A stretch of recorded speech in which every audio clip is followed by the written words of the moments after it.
Bonjour à tous et bienvenue dans l'instant de lecture. Alors je vous ai mis la vue du ciel. C'est la tempête.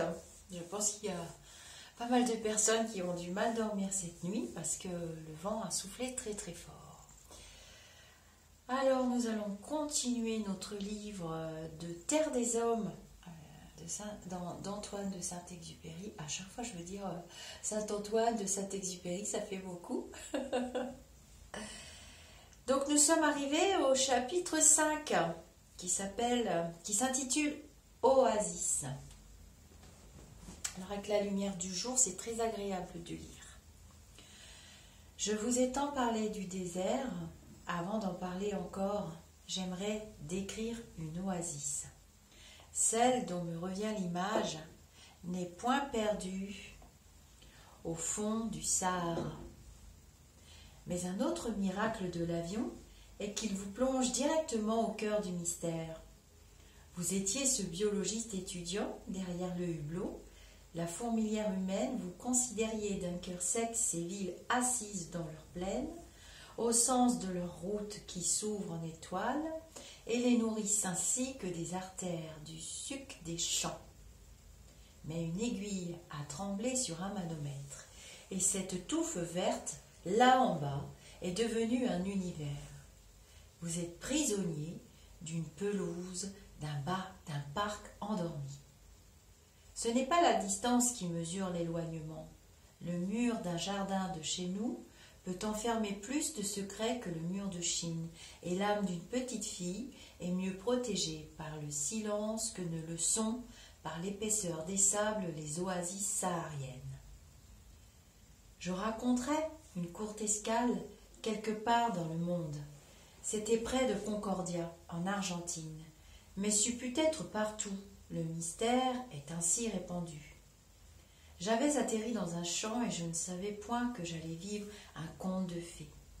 Cette vieille Ford dans laquelle je roulais n'offrait rien de particulier, ni ce ménage paisible qui m'avait recueilli. Nous vous logerons pour la nuit.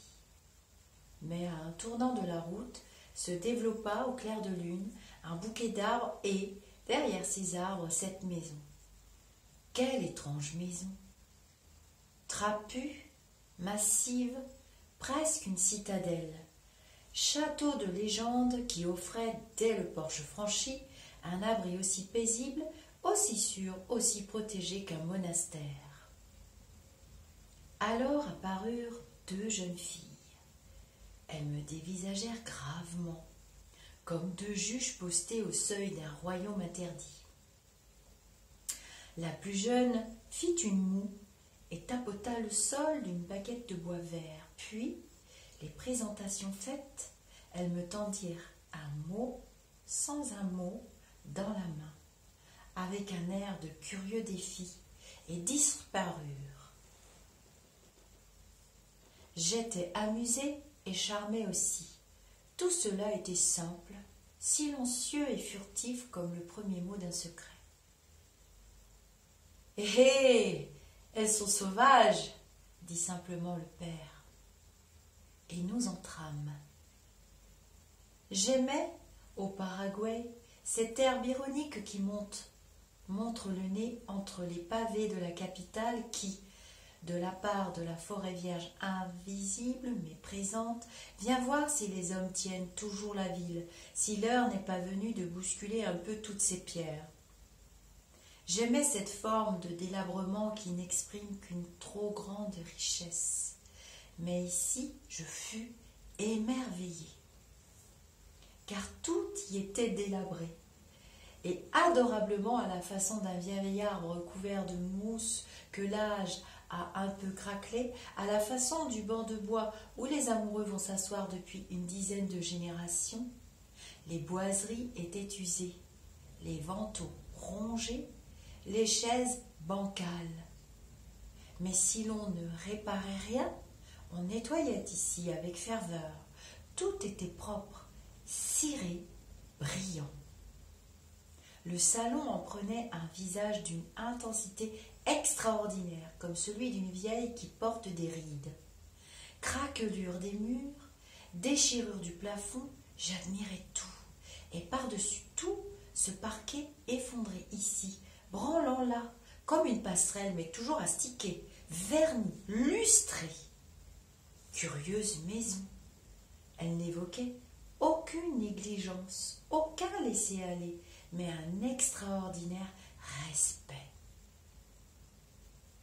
Chaque année ajoutait sans doute quelque chose à son charme, à la complexité de son visage, à la ferveur de son atmosphère amicale, comme d'ailleurs au danger du voyage qu'il fallait entreprendre pour passer du salon à la salle à manger.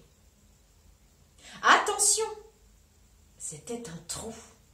On me fit remarquer que dans un trou pareil, je me fusse aisément rompu les jambes. Ce trou, personne n'en était responsable. C'était l'œuvre du temps. Il avait une allure très grand seigneur, ce souverain mépris pour toute excuse. On ne me disait pas « nous pourrions boucher ces trous, nous sommes riches, mais… » On ne me disait pas non plus ce qui était pourtant la vérité. Nous louons ça à la ville pour 30 ans. C'est à elle de réparer. Chacun sans tête. On dédaignait les explications et tant d'aisance m'enchantait.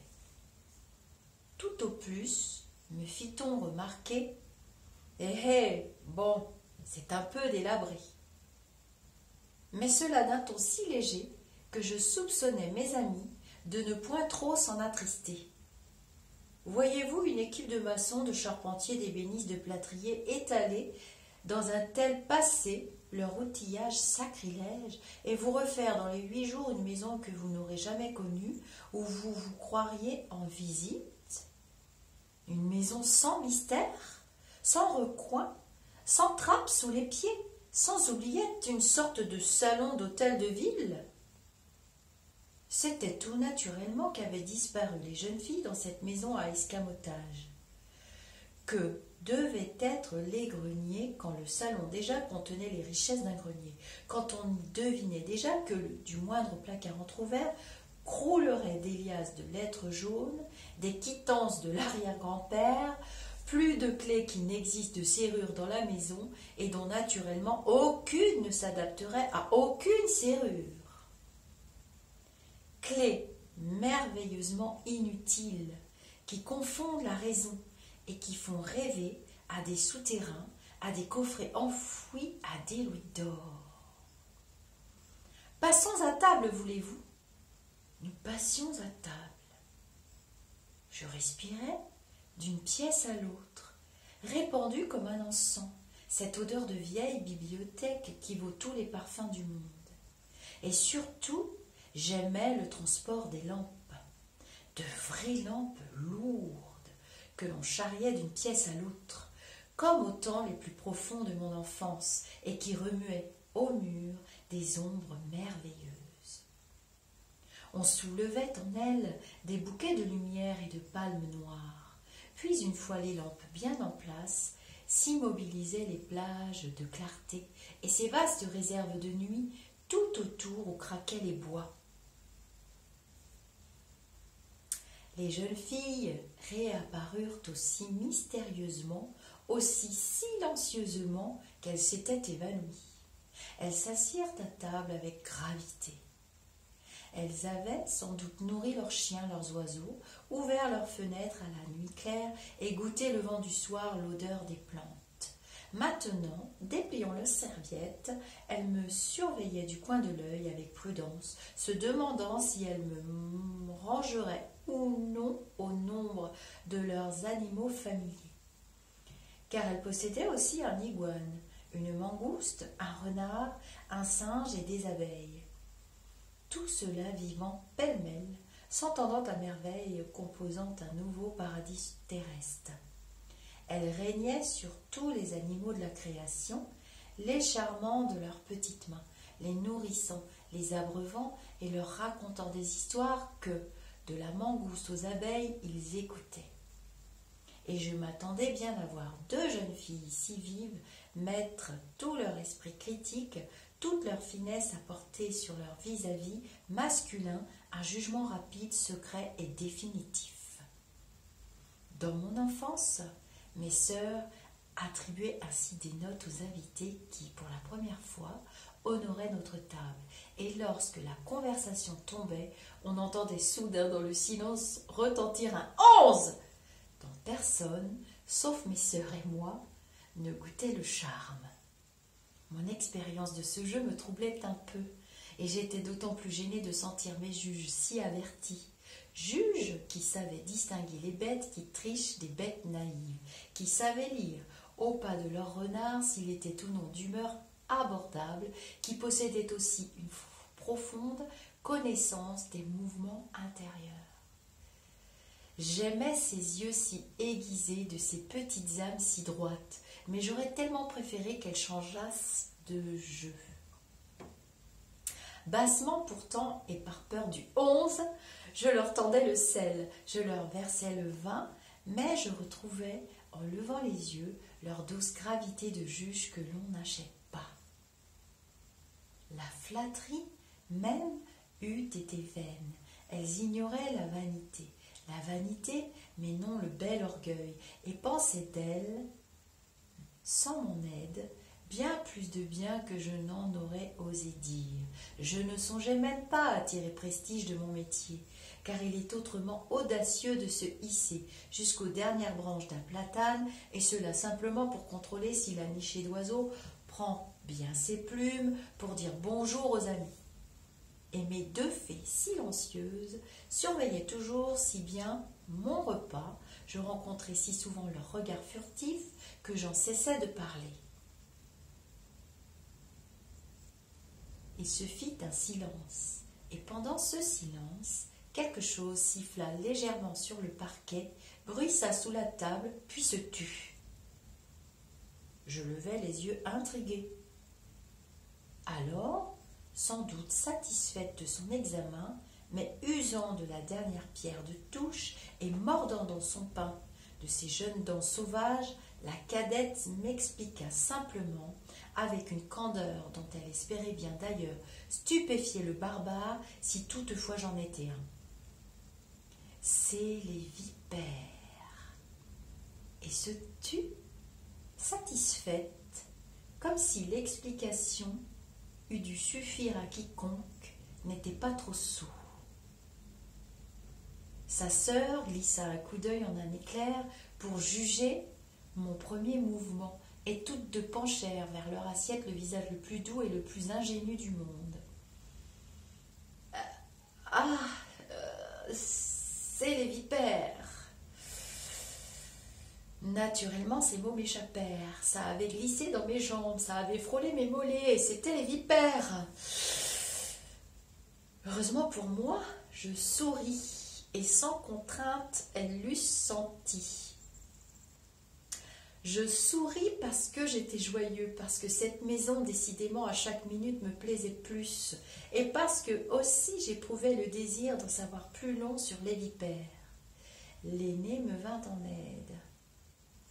Elles ont leur nid dans un trou sous la table. Vers 10 heures du soir, elles rentrent, ajouta la sœur. Le jour, elles chassent.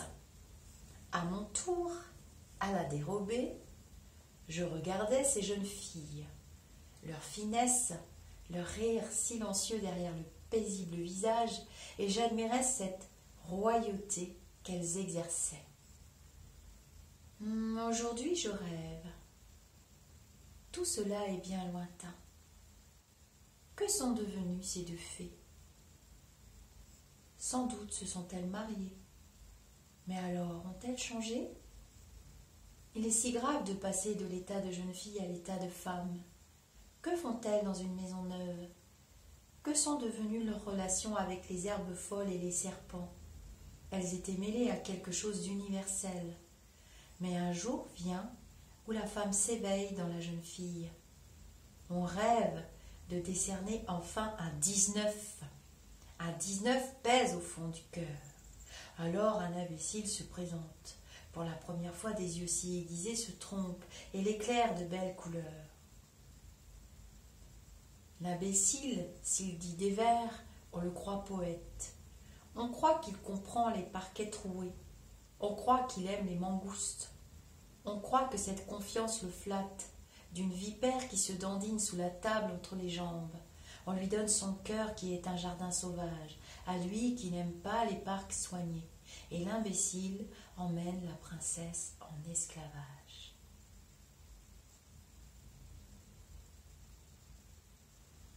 Voilà, nous avons terminé le chapitre 5. Je vais faire un autre petit clip vidéo pour faire le chapitre 6, puisque nous n'écoutons pas tous à la même vitesse, ni les mêmes jours, ni au même moment, ce qui est bien pratique dans les vidéos. À tout de suite.